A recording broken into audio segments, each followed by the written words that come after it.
All right, we are going to start work on the 96 Ford F350 465 speed four-wheel drive pick-em-up truck here. It is right behind me.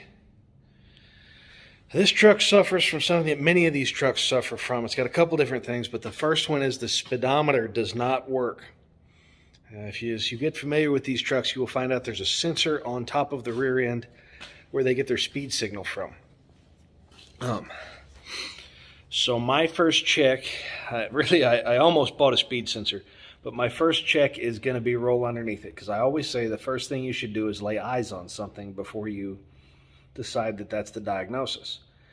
I say that because I've seen a lot of stupid stuff, a lot of rat-eating wires, stuff come unplugged, baling wire around stuff that is just stupid problems, even direct from factory. So the first thing we're going to do is roll underneath this thing and get eyes on that. The parking brake doesn't work in this truck, but I do have the wheels chalked. And I'm just going to roll underneath it because I don't have a lift anymore. All right, here we go. I got the Rural King light here, the cordless strap light. Okay, there's the sensor right there. This is, oh yeah. She's magnetic. This right here is the sensor you're after. This is your speed sensor. So that looks like it's still plugged in. Wiring right there is in good shape. Wiring does wrap around the back of it. You can't really see that. I'm going to switch sides here. All right, come back around the back of the differential.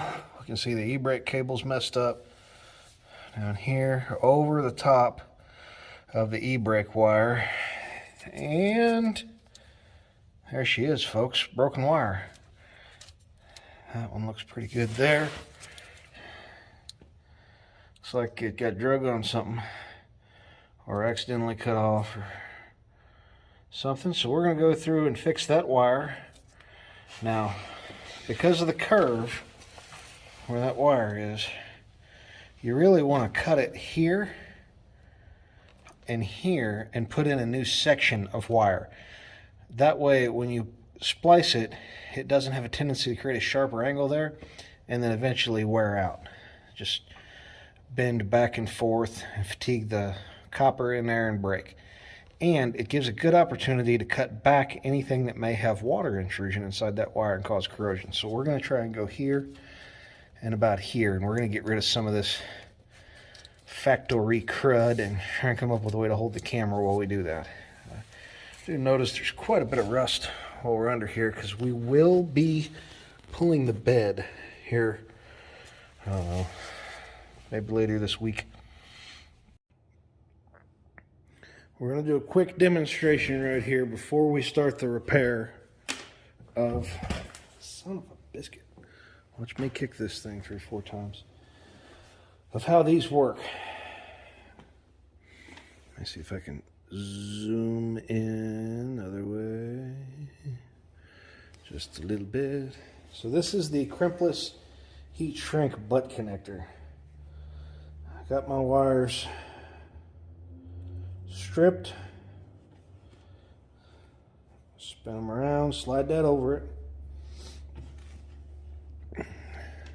So, nothing fancy here, folks.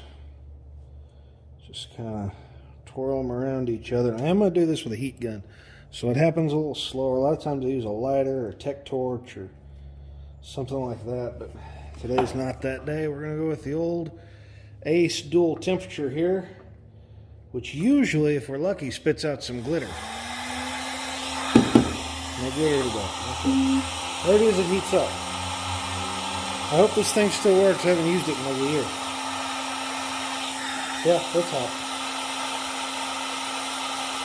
So you can start to see the little colored rings get smaller here.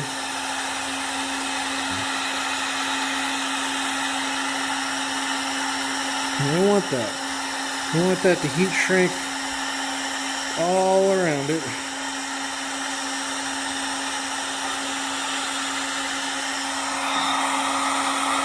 You notice that the solder is starting to shrink, or flow out now. We want that. That's good.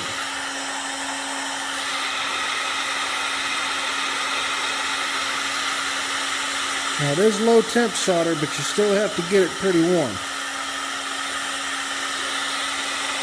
I think it may be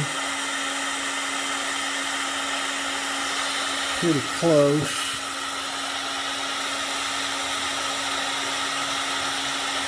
As I said, I normally do this with a lighter or something that's much faster, but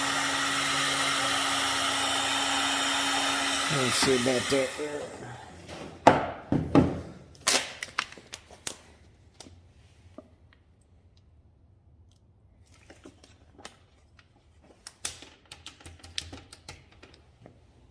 All right, what can we see here? So we're going to take, let's see. All right. So it did finally break there. But I mean, I don't even think that's all the way flowed out. And that's quite the joint, folks. I had to pull pretty hard on that. And this is great stuff.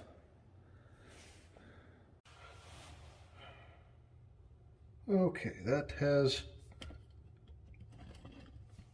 pretty much everything in frame. All right, and down here I've got 3 or 4 of them butt connectors, a little bit of heat shrink, 1 Rural King triple light, very old heat gun. Did I mention my favorite thing? Single edge razor blades. So, real careful now is to not cut the wires. Just kind of, notice I'm gripping it like that, so only so much blade sticks out. So I can always go back and tape these back up. I have to get it out of the way in order to be able to perform the magic here. All right, there's that. See if I can beat myself over the head with this particular treble light.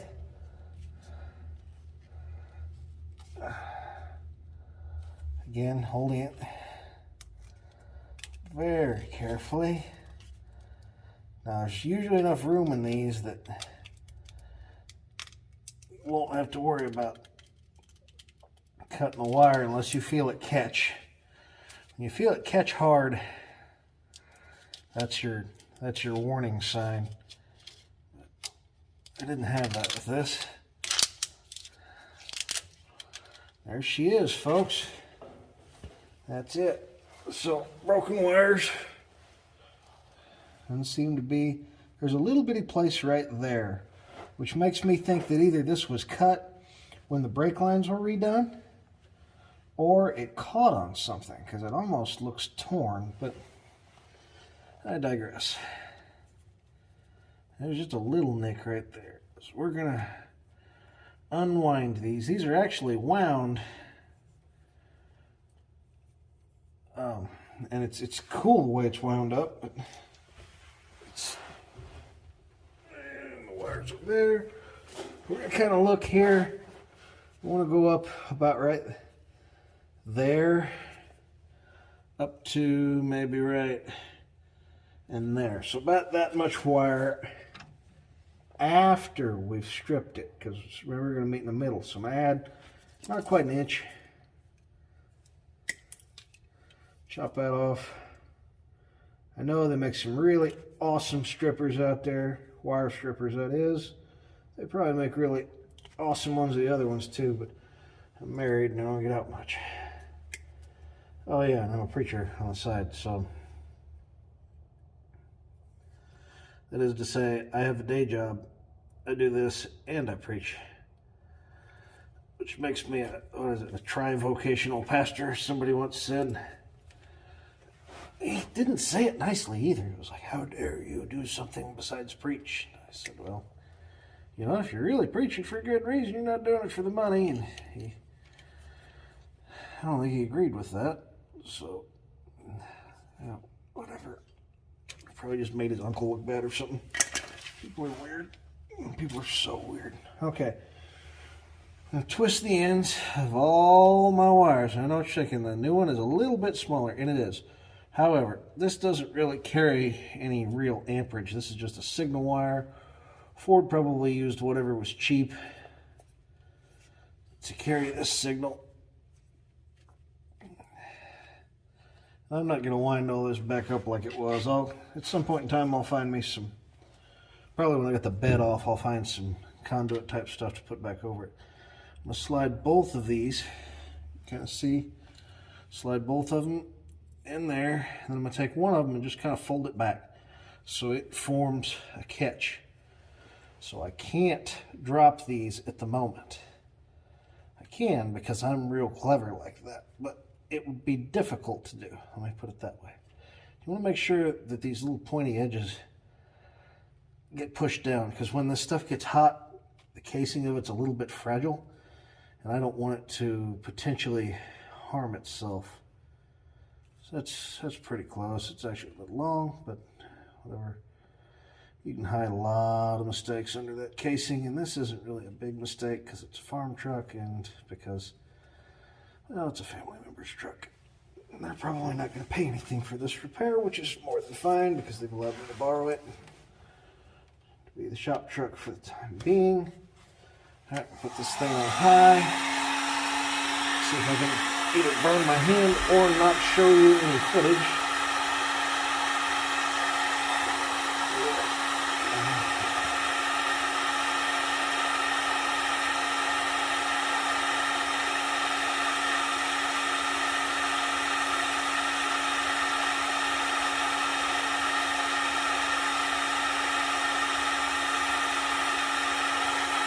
That's hot enough to move around here.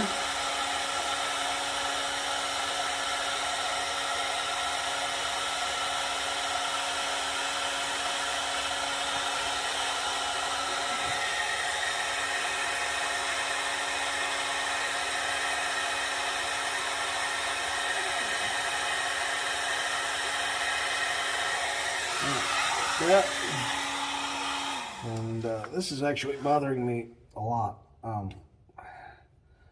So we're going to come back and cut, because I cut these lower than I had intended. The OEM wire, that is. Strippy. The old joke about trying to be a male stripper and they paid me to put it back on, that's probably pretty accurate.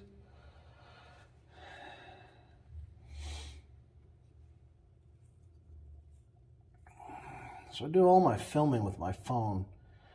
I got up a while ago to do something and set it down. And when I did it, turned on like an Instagram and a YouTube reel. And I thought somebody was talking outside the shop. I was like, I had a crowbar and the whole 9 yards.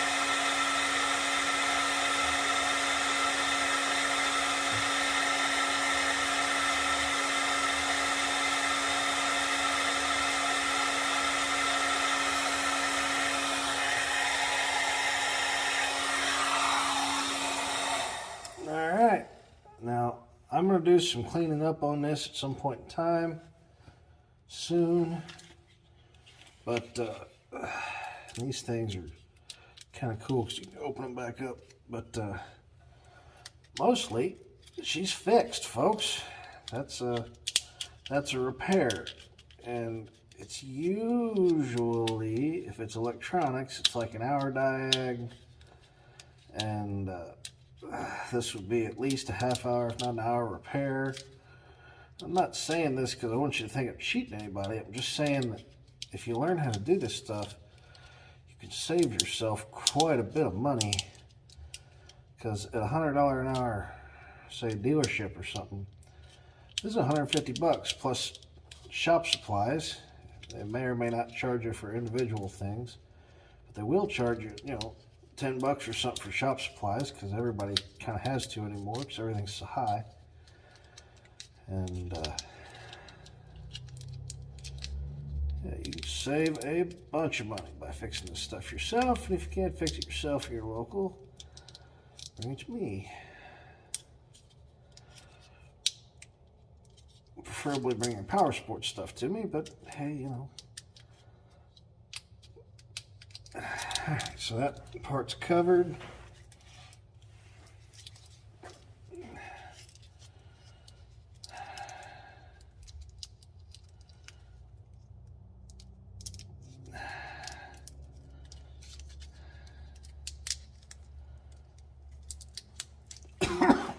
Excuse me. It's just cold enough to not be super pleasant. It was like 60 degrees today, but the concrete remembers when it was like 5. It's warming up, it's just not doing it very fast. Yeah, these lines have been replaced at least once, if not twice, it looks like. So I would imagine it got nicked and then maybe caught on something. I don't know, whatever.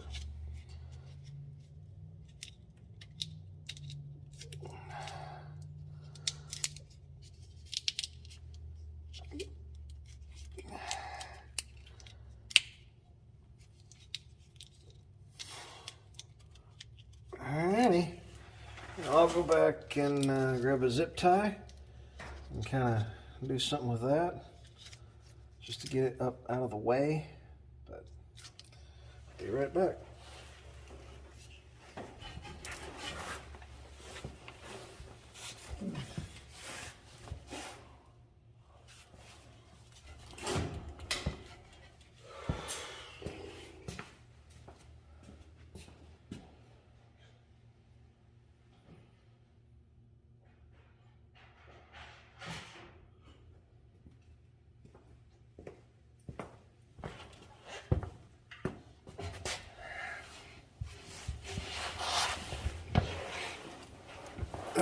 And we're back with fun-colored zip ties. Sometimes fun-colored zip ties are cheaper than regular colored zip ties, which are black.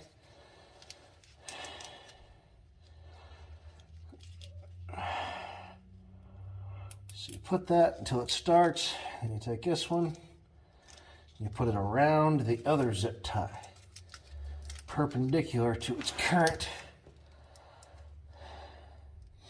situation. And then you let your fingers slip off of it because you have ham hands like me. That, and then pull that. And it's a pretty good joint that's not rubbing against right there. It's a little bit against that vent, which should have something over it, but it does not. So that's going to be fun. Now your first thing you're going to want to do is take side cut. No, don't take side cutters. Side cutters produce the sharpest edge on a fresh cut zip tie of anything that exists. Now, these are dollar store cuticle clippers, and I use them to flush cut zip ties. They're probably not as perfect as the other stuff that you buy from Snap-on. It's just a touch of burr right there, but I mean, you're not going to lay yourself open on it either. So. Tech tip right there. All right, folks, speedometer fixed.